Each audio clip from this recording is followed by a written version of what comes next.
Assalamualaikum warahmatullahi wabarakatuh. Perkenalkan, saya Lely Sadia, CGP Angkatan 4 dari Kabupaten Tegal.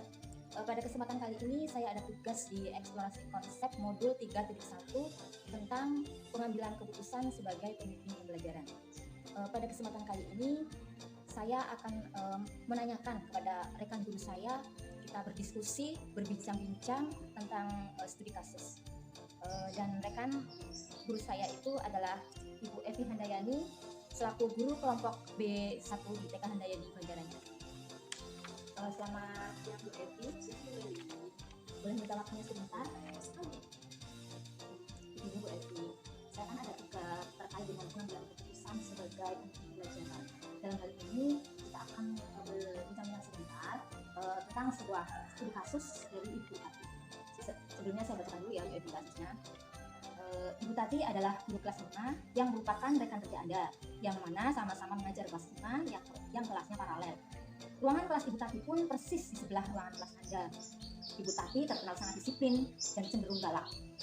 Tapi pada sisi lain, Ibu Tati juga cerdas dan murid-muridnya pun selalu mendapat nilai yang sangat baik. Sebagian murid-muridnya sangat takut kepada Ibu Tati, tapi sebagian yang lain bisa menyesuaikan diri. Kepala sekolah Anda dan orang tua murid juga sangat menghargai Ibu Tati. Nah, suatu hari Anda mendengar tangisan seorang murid dan Anda pergi keluar untuk melihat asal suara tangisan tersebut. Anda melihat seorang murid perempuan kelas 5 sedang berlutut di atas bebatuan sekolah yang sangat panas di hari itu, menghadap kelas Ibu Tati. Nah, Anda melihat Ibu Tati tidak menghiraukan suara tangisan muridnya dan tetap mengajar seperti biasa. Namun, Anda bisa melihat ada beberapa murid dari kelas Tati mencuri-curi pandang keluar ke arah temannya yang sedang menangis di luar yang diterima hari itu. Nah, yang ingin saya tanyakan Bu Evi, apa yang harus Bu Evi lakukan melihat situasi seperti itu, kasus seperti itu? Ada muridnya Bu Tati, dia di luar, di tengah terik matahari panas, menangis, ya mungkin dapat hukuman dari Bu Tati. Apa yang Ibu Evi harus lakukan? Kasian ya Bu, Betul ya. Kasian ya Bu ya, iya pastinya melihat anak kecil ya. anak kecil kalau di terik matahari yang sangat panas, pastinya takutnya terjadi dehidrasi dalam itu sekali. Yang pertama saya akan lakukan mendekati anak dulu kali ya. Soalnya kalau misalnya saya langsung langsung ke Bu Tati, mungkin barangkali Bu Tatinya sedang sibuk atau apa mungkin, tapi pas refleks mungkin lihat anak seperti itu, mungkin saya akan langsung mendekati anaknya dulu dan saya akan bertanya pada anaknya, mengapa dia sampai dihukum seperti itu sama gurunya? Apakah dia mungkin mempunyai kesalahan yang sangat fatal? Bisa juga karena mungkin saking fatalnya atau sudah berbagai tahap yang dilakukan oleh Bu Tati itu, makanya Bu Tati mungkin mencari hukuman yang lebih berat agar anaknya jelas. Saya harus tahu dulu penyebabnya kenapa sampai Bu Tati itu menghukum anak sampai seberat itu. Kalaupun misalkan saya langsung mengajak anak itu berteduh ke tempat yang lebih teduh ya Bu, mungkin tidak sopan, mungkin saya dianggap tidak menghormati keputusan Bu Tati. Jadi saya akan tetap bertanya tetap di situ dulu ya, di tempat anak yang sedang dihukum itu. Setelah saya bertanya pada anak dan tahu penyebabnya apa, mungkin saya baru minta izin ke Bu Tati baiknya seperti apa, sudah terlalu lama atau belum, atau meminta hukumannya sudah cukup atau belum, supaya anak dilihatlah supaya tidak terjadi apa-apa seperti itu. Mungkin seperti itu. Berarti yang pertama dilakukan itu fokus dulu ya, menanyakan penyebabnya kenapa dia itu seperti itu. Oke Bu Evi.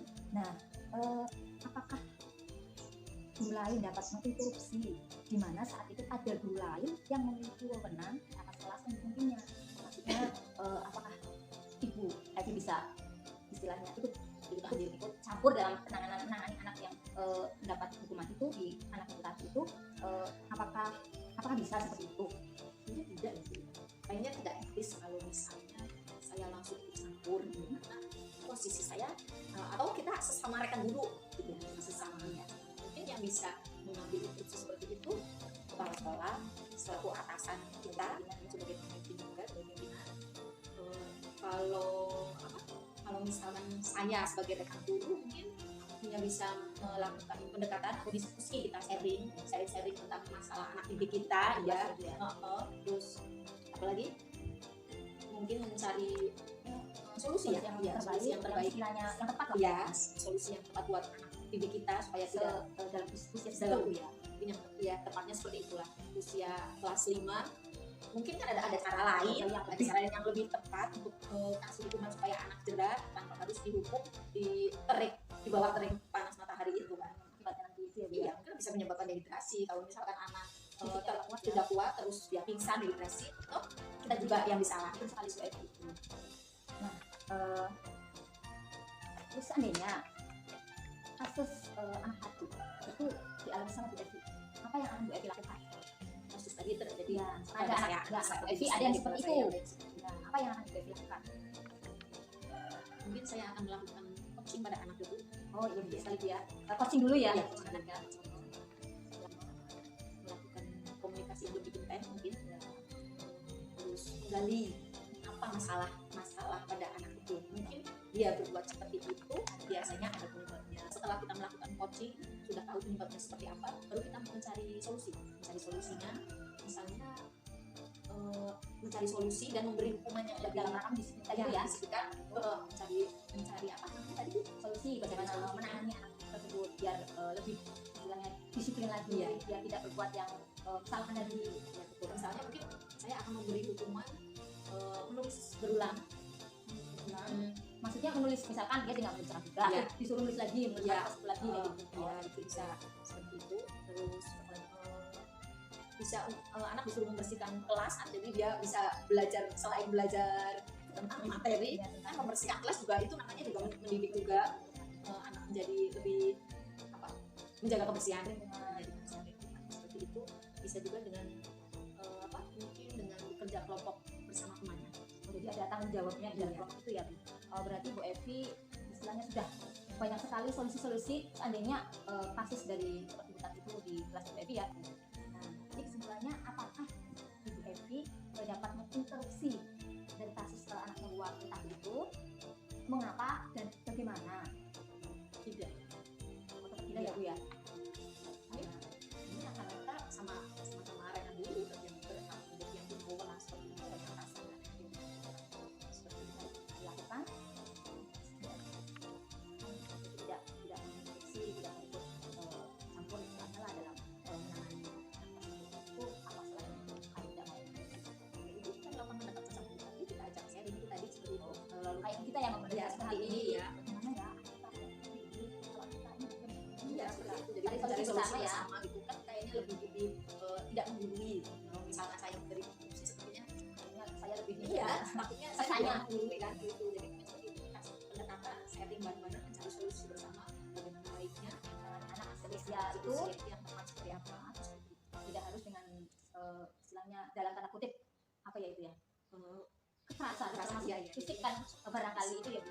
Apa namanya ada orang tua orang tua yang tidak terima kalau misalkan orang tua sudah tidak terima itu udah Masalah kita tidak semua ya. ya kita kena semuanya akhirnya sama lembaga juga pasti kita kena juga jadi harus berhati-hati juga kan kita dalam menerapkan hukuman kepada anak seperti itu. jadi intinya mengajak berdiskusi sharing dari hati ke hati bagaimana cara menangani anak yang tepat dengan apa ya tetap dengan mendidik tapi dengan hukuman yang sekiranya sesuai ya dan tidak menimbulkan dampak yang besar yang nanti bisa berakibat pada semua. Oke, terima kasih Bu Evi atas sharingnya dan atas ini apa ya berarti saya dapat pengetahuan dari Bu Evi.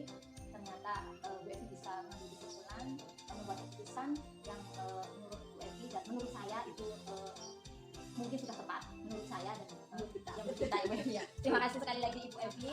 Semoga kita bisa menjadi guru-guru yang tetap menjadi panutan mereka ya Bu Evi ya. Sukses selalu Ibu Evi.